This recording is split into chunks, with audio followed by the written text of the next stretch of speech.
بسم اللہ الرحمن الرحیم۔ السلام علیکم ورحمۃ اللہ وبرکاتہ۔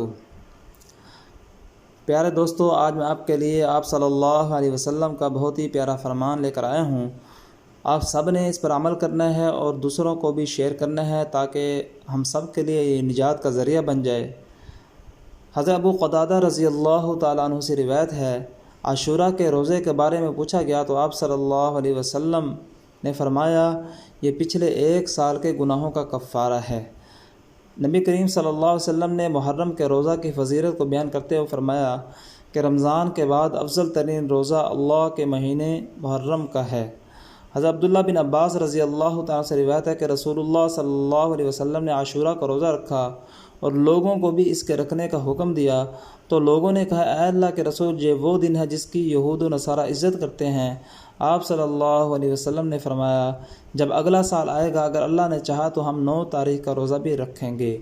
یہ آپ نے اس لیے فرمایا تھا کہ یہودی 1 روزہ رکھتے ہیں، ہم 2 روزے رکھیں گے، تاکہ کہیں ایسا نہ ہو کہ 1 روزہ رکھنے کی وجہ سے ان کے ساتھ مشابہت ہو جائے۔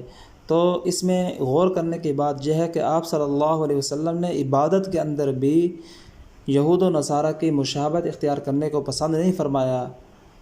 تو اگر انسان دنیاوی معاملات کے اندر یہود و نصارہ کی مشابہت اختیار کرے گا تو کتنا برا ہوگا۔